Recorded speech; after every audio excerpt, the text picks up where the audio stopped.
Salam sejahtera dalam kasih Tuhan Yesus Kristus.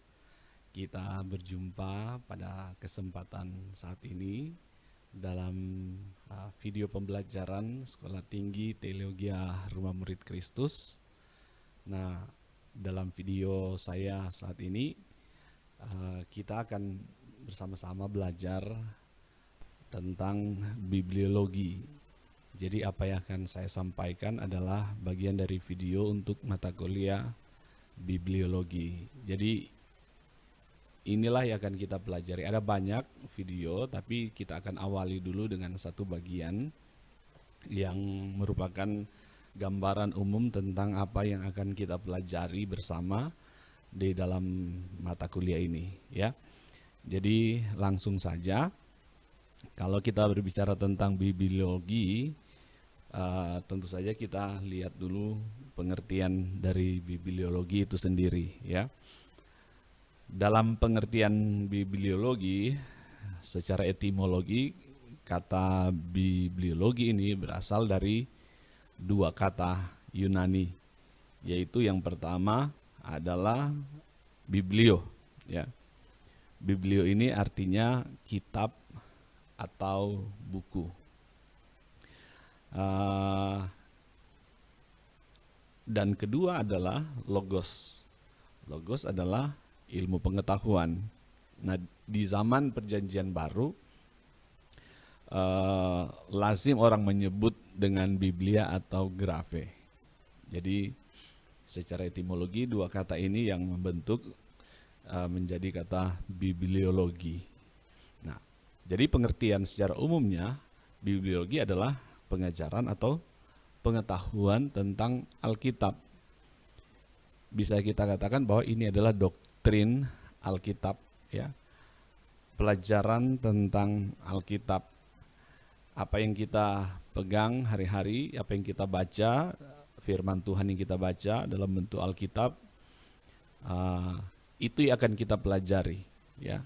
Bagaimana Alkitab itu dari mana berasal, bagaimana prosesnya sehingga Alkitab itu sama seperti yang kita pegang saat ini, ya. Yang terdiri dari Perjanjian Lama 39 kitab dan Perjanjian Baru 27 kitab. Jumlahnya adalah 66 kitab. Oke. Jadi bibliologi menurut saya ini adalah pembelajaran yang sangat penting bagi kita, orang-orang Kristen, karena memang kita harus mengetahui dan memahami Alkitab dengan baik. Kita harus memahami Alkitab dengan benar, dengan tepat. Kenapa kita harus, sebagai orang Kristen, kita harus memiliki pemahaman yang baik, ya, pemahaman yang tepat tentang Alkitab? Karena ada pandangan-pandangan yang muncul tentang Alkitab, ya. Pandangan-pandangan ini contohnya begini. Kalau saudara bisa lihat mungkin di PowerPoint-nya, ada yang berpendapat bahwa Alkitab adalah berisi firman Allah. Saya kasih tanda tanya, ya. Jadi ada pendapat bahwa Alkitab berisi firman Allah. Sama mungkin dengan yang bagian kedua atau pandangan berikut, bahwa Alkitab adalah sebagian dari firman Allah. Jadi pandangan ini, dua pandangan ini mengatakan bahwa ada bagian dari Alkitab yang bukan merupakan firman Allah, ya. Baik pandangan yang mengatakan bahwa Alkitab berisi firman Allah, juga pandangan yang mengatakan bahwa Alkitab sebagian adalah firman Allah. Ya, tentu saja pandangan-pandangan ini mereka juga punya alasan-alasan tertentu, ya. Kemudian ada yang lebih lagi, maksudnya lebih dalam arti sudah jauh dari makna yang sebenarnya, dari pemahaman yang sebenarnya. Ada yang mengatakan bahwa Alkitab tidak relevan lagi di zaman sekarang, ya. Ini lebih jauh lagi dari iman Kristen. Kenapa?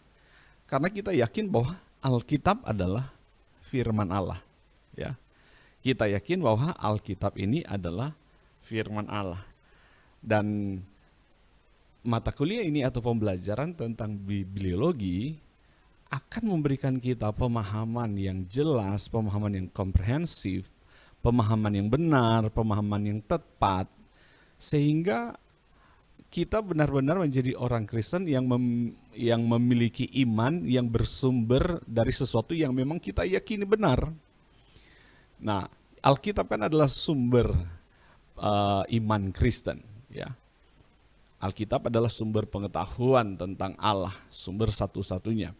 Jadi, kalau orang Kristen tidak yakin tentang keberadaan Alkitab, maka imannya bisa goyah. Tapi kalau orang Kristen meyakini dengan benar tentang Alkitab, ya, eksistensinya, kemunculan Alkitab, penulis-penulisnya, dari mana Alkitab ini berasal, dan lain sebagainya, maka kita akan punya dasar yang kuat. Kita akan mempunyai sumber yang sangat-sangat kita yakini kebenarannya, yang membentuk iman kita kepada Tuhan. Nah, kalau kita berbicara tentang doktrin Alkitab, tentu saja doktrin Alkitab ini bukan sebuah paksaan untuk supaya Alkitab ini kelihatan luar biasa, kelihatan kebenarannya dan lain sebagainya. Jadi bukan dibuat oleh teolog untuk memaksakan. Teolog tidak pernah memaksakan doktrin Alkitab. Tapi doktrin Alkitab ini sendiri merupakan ajaran Alkitab sendiri, ya. Jadi perhatikan. Jadi doktrin Alkitab itu merupakan ajaran dari Alkitab sendiri. Jadi doktrin Alkitab sumbernya adalah Alkitab. Kemudian, para teolog mempelajari Alkitab. Nah, proses pembelajaran dari teolog tentang Alkitab itu dikembangkan terus, ya, dipelajari terus secara sistematis, ya. Jadi, hasilnya adalah doktrin Alkitab, ya, atau bibliologi. Jadi pengajaran tentang bibliologi, sekali lagi, bukan merupakan suatu paksaan, ya, atau rekayasa dari para teolog sehingga muncul pengajaran tentang Alkitab, tentang teologi. Tapi memang sumber dari Alkitab, sumber dari doktrin Alkitab itu adalah Alkitab itu sendiri. Nah, sekarang saudara-saudara, kita sebagai orang percaya, sebagai orang Kristen, punya tanggung jawab untuk membuktikan kepada orang banyak, ya. Kita harus punya punya sesuatu untuk membuktikan bahwa Alkitab yang kita yakini adalah firman Allah, ya. Kita harus membuktikan, dan Alkitab membuktikan, ya. Alkitab membuktikan bahwa firman Alkitab itu adalah firman Allah, ya. Coba kita lihat, ini merupakan bukti bahwa Alkitab adalah firman Allah. Ada 3 saja saya sampaikan bukti. Nah, bukti ini tentu saja bersumber dari firman Allah. 2 Timotius 3 ayat yang ke-6, ya. Saudara boleh baca 2 Timotius 3 ayat 6. Nah, intinya di sana dikatakan bahwa Alkitab itu diilhamkan Allah. Segala tulisan diilhamkan Allah. Jadi kalau ada pandangan-pandangan yang berkata bahwa Alkitab sebagian saja firman Allah, atau Alkitab berisi firman Allah dan ada yang bukan firman Allah, tentu saja pandangan ini sudah dipatahkan dengan 2 Timotius 3 ayat 16. Kenapa? Firman Allah berkata, jelas sekali katakan bahwa segala tulisan diilhamkan Allah. Jadi bukan hanya tulisan-tulisan yang berkaitan dengan, misalnya dengan iman, dengan Yesus, dengan perbuatan-perbuatan iman saja yang adalah firman Allah, tapi seluruh tulisan di dalam Alkitab itu diilhamkan oleh Allah. Itu bukti yang pertama, yang Alkitab sendiri memberikan jawaban tentang Alkitab adalah bahwa firman Allah. Yang kedua, 2 Petrus pasal yang pertama ayat yang ke-21. Dalam ayat-ayat itu dijelaskan bahwa Roh Kudus membimbing para penulis Alkitab, ya. Roh Kudus yang membimbing para penulis Alkitab. Jadi bukan, sekali lagi ini membuktikan bahwa apa yang tertulis dalam firman Allah itu bukan rekayasa dari penulis Alkitab, tetapi itu hasil dari bimbingan dari kuasa supranatural, ya, yaitu Roh Kudus sendiri. Itu bukti yang kedua. Nah, yang ketiga, 1 Korintus pasal yang kedua ayat 13. Di sana dijelaskan, ya. Jadi Roh Kudus mengajar penulis untuk memilih kata-kata.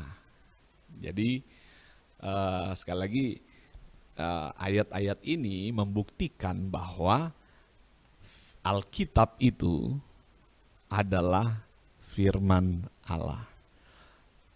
Alkitab bukanlah berisi firman Allah. Alkitab bukanlah sebagian firman Allah. Tapi yang harus kita garis bawahi bahwa Alkitab adalah firman Allah. Nah, selain dari itu, saudara-saudara, ada juga hal-hal atau data-data yang mendukung di dalam Alkitab tentang bahwa Alkitab ini adalah firman Allah. Mungkin saya tidak tampilkan lagi di PowerPoint. Contohnya dalam Ulangan pasal 9 ayat 10. Di sana diceritakan bahwa Tuhan memberikan 2 loh batu. Itu jelas sekali. Jadi datang dari mana ini? Ya Tuhan yang berikan kepada Musa 2 loh batu. Kemudian juga saudara-saudara, Injil Lukas juga pernah menyaksikan bahwa apa yang dia tuliskan itu bukan sembarangan tulis, tetapi melalui satu penyelidikan yang dalam, ya, melalui observasi, ya, sehingga apa yang dia tuliskan itu berdasarkan bukti-bukti yang konkret, ya, berdasarkan bukti-bukti yang konkret. Nah, sehingga hasil dari tulisannya juga saudara bukan rekayasa, bukan asal-asalan, tetapi benar-benar semua mengarah kepada Alkitab itu memang Allah yang mengatur, karena dialah penulis sebenarnya, ya. Tuhanlah sebenarnya yang menjadi penulis sebenarnya dari Alkitab. Allah atau Tuhan hanya menggunakan manusia sebagai alat untuk apa yang ada di dalam pikiran Allah tersampaikan kepada seluruh manusia.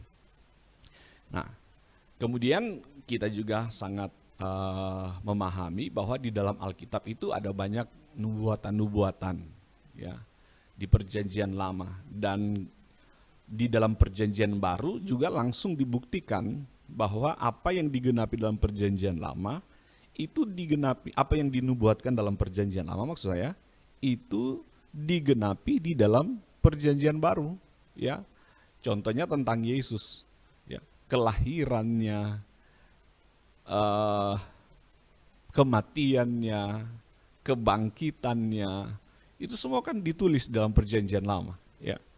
Kalau misalnya Alkitab itu keliru atau asal-asalan atau rekayasa, itu tidak akan terbukti kalau apa yang dinubuatkan itu akan terjadi. Tetapi Alkitab sendiri memberikan bukti di dalam Perjanjian Baru apa yang dinubuatkan dalam Perjanjian Lama tergenapi, ya, di dalam Perjanjian Baru. Nah, sekali lagi ini adalah data-data yang memberikan keyakinan kepada kita bahwa Alkitab itu adalah firman Allah. Nah, lebih jauh, saudara-saudara, dalam mata kuliah bibliologi ini saya akan lebih konsentrasi, akan lebih fokus kepada proses eksistensi Alkitab, ya. Sebagaimana yang kita tahu bahwa Alkitab itu ya terdiri dari satu kitab, di dalamnya ada 2 bagian, yaitu Perjanjian Lama dan Perjanjian Baru, ya. Di dalam Alkitab itu terdapat seperti itu, ada 66 kitab yang terdapat di dalam Alkitab. Nah, sejauh yang orang banyak ketahui bahwa Alkitab sudah seperti itu. Nah, saya ingin saudara-saudara kita akan sama-sama tahu bagaimana proses eksistensi, bagaimana sehingga Alkitab itu menjadi seperti yang kita lihat hari ini, ya. Dengan kecanggihan teologi sekarang Alkitab sudahlah bentuk elektronik, sudah banyak, bahkan orang untuk efektivitas orang lebih banyak menggunakan Alkitab elektronik. Tapi kita tidak akan bahas begitu. Kita akan melihat tentang proses eksistensi dari Alkitab.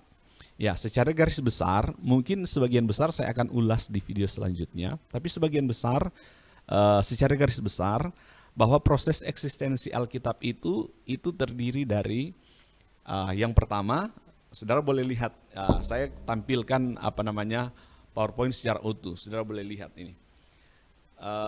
Yang pertama, kalau kita lihat kebenaran itu kebenaran itu ada pada Allah, ya. Di bagian kiri, bagian atas, saudara akan lihat satu kotak. Kebenaran itu berasal atau berada pada Allah. Kemudian kebenaran pada Allah ini sampai kepada pikiran penulis. Ya. Berikutnya kebenaran dalam pikiran penulis. Selanjutnya kebenaran ini ditulis di dalam original manuskrip atau tulisan asli Alkitab. Ya.